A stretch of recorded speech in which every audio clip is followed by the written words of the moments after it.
Assalamualaikum warahmatullahi wabarakatuh. Nama saya Dwi Rahmalia, MPSI. Saya salah satu dosen pengajar di Prodi Psikologi Ubudiyah. Oke, kali ini kita bertemu di program e-learning. Topik yang akan saya bawakan kali ini adalah tentang antropologi psikologi. Ya, oke, di antropologi psikologi ini kita akan membahas khususnya masalah kebudayaan. Oke, mungkin kebudayaan itu sudah cukup familiar di kalangan kalian ya, tetapi kita lihat dulu secara definisinya, baik itu secara umum maupun secara teorinya. Definisi secara umum tentang kebudayaan itu adalah cara hidup yang diwariskan secara turun-temurun. Artinya kebudayaan ini sudah ada sejak zaman nenek moyang kita, yang tanpa kita sadari itu akan kita bawa ke perilaku kita sehari-hari. Oke, kalau kita lihat dari secara teorinya, yaitu seorang ahli, yaitu adalah Bapak Kunchoro-Ningrat, mengatakan bahwa kebudayaan itu adalah keseluruhan gagasan ataupun hasil karya manusia dalam kehidupan masyarakat yang pada akhirnya itu menjadi milik manusia itu sendiri. Ya, kalau di sini dikatakan hasil karya manusia, baik itu dari cipta, rasa, ataupun karsa.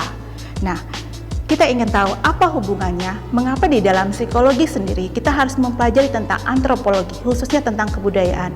Dikarenakan kebudayaan itu akan mempengaruhi perilaku manusia itu. Tanpa kita sadari, kebudayaan itu melekat kepada kita. Dianalogikan seperti gini, air dan ikan, apakah bisa hidup ikan tanpa air? Begitu juga dengan budaya dan manusia.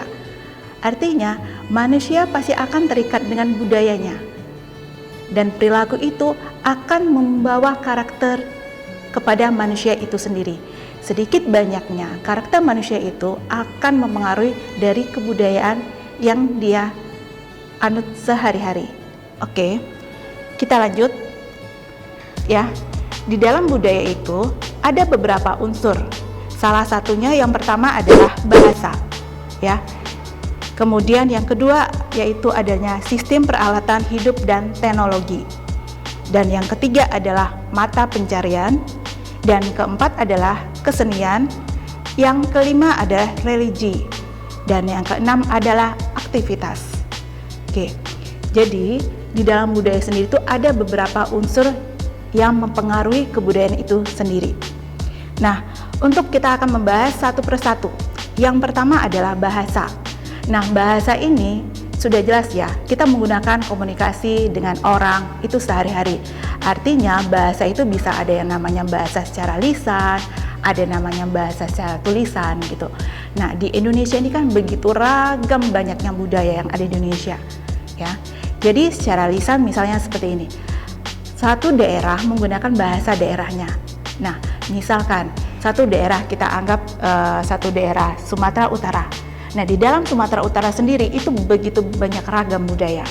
Ada etnis dari Tionghoa yang pendatang, kemudian ada etnis Melayu, ada juga itu namanya Batak. Nah, Batak sendiri itu terbagi-bagi. Ada namanya Batak Simalungun, Batak Mandailing, Batak Karo. Nah, selain itu juga ada namanya Nias gitu.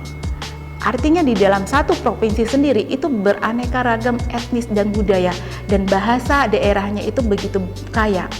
Nah, kita bisa lihat antara bahasa Karo, bahasa Mandailing, dan bahasa Nias itu sangat berbeda. Nah, mereka mengetahui bahasa itu dari mana? Dari ya kehidupan mereka sehari-hari, dari komunikasi yang sudah diajarkan dari orang tua mereka. Itu adalah bahasa secara lisan. Sedangkan bahasa tulisan kita bisa lihat dari kaligrafi yang ada di setiap daerah. Nah, untuk Batak itu ada ciri khasnya, kaligrafinya seperti apa. Begitu juga untuk yang suku etnis Jawa, itu memiliki kaligrafi yang memiliki ciri khas masing-masing. Nah, khususnya di dalam bahasa, misalnya gini, bahasa Jawa. Nah, di dalam bahasa Jawa itu sendiri itu ada tingkatannya. Ada bahasa Jawa yang tingkatan halus, ada yang bahasa yang digunakan Jawa tuh yang sehari-hari atau sifatnya lebih kasar. Nah, itu menunjukkan karakter orang Jawa itu dia lebih menghargai sopan santun dibandingkan mungkin dari etnis yang lain ya. Kalau etnis lain itu untuk struktur bahasanya itu tidak seperti bahasa Jawa. Nah, itu aja di Kepulauan Jawa kita bisa lihat sendiri perbedaan. Misalnya untuk orang yang tinggal domisili di Jawa Timur, tepatnya di Surabaya, bahasa Jawanya tuh cenderung bahasa yang kasar dibandingkan orang yang berdomisili di daerah Jogja, Istimewa Yogyakarta, itu bahasa itu lebih halus, tata bahasa itu lebih halus. Ya, itu kita bisa menunjukkan karakter orang Jawa yang Surabaya ini itu lebih ceplas-ceplos, hampir mirip karakter dengan orang yang Sumatera. Nah, jadi yang terkenal di Jawa itu orangnya lebih ceplas-ceplosnya, lebih terus terang to the point. Kalau berbicara itu seperti etnis di Pulau Jawa itu seperti yang orang Surabaya sama yang di Madura. Ya, jadi itu kita bisa lihat ya perbedaan. Untuk di Jawa saja bahasa Jawa itu berbagai macam gitu loh. Yang lebih netralnya tuh kalau di Jawa Tengah itu ada di Semarang. Semarang itu mungkin karena etnis pendatangnya lebih dominan, otomatis bahasanya itu lebih netral, tidak begitu ekstrim seperti yang orang di Surabaya dengan yang di Jogja. Kalau ingin melihat bahasa secara halusnya, bahasa Jawanya itu adalah orang yang di Jogja itu lebih halus, lebih tahu tata kramanya, baik dari mereka berbicara, kemudian perilakunya dibandingkan sama orang Jawa yang di Surabaya. Jadi orang bisa mengatakan kalau Jawa di Surabaya itu lebih terkesan seperti orang Sumatera yang dia langsung to the point, ceplas-ceplos gitu tanpa ada basa-basinya. Dari logat juga kita bisa akan lihat perbedaannya seperti itu. Nah, itu kita membahas tentang bahasa. Kemudian sistem peralatan hidup dan teknologi. Nah, saya rasa untuk zaman sekarang ini ya, di zaman yang sudah begitu canggih, itu teknologi itu tidak begitu sudah adanya ini ya pencampuran ataupun asimilasi ya.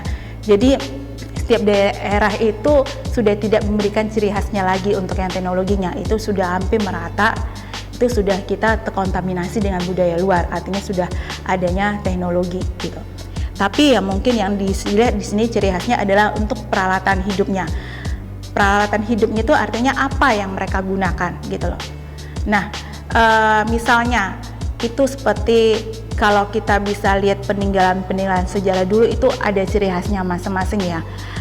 Ada yang seperti kalau di Jawa itu ada namanya tuh untuk tempatnya, ukirannya gitu, atau tempat makannya itu berbeda kan berdasarkan ciri khas masing-masing. Kita bisa lihat misalnya itu salah satu contohnya di Palembang. Palembang itu tempat makannya itu dia akan menunjukkan kemegahannya itu dengan lebih ke warna emas ya. Emasnya itu memang benar-benar yang emas, berwarna emas dan ukiran yang cukup detail, ukiran-ukirannya yang ada di untuk peralatan yang makan. Oke, baiklah, kita akan lanjutkan lagi setelah pesan-pesan berikut ini.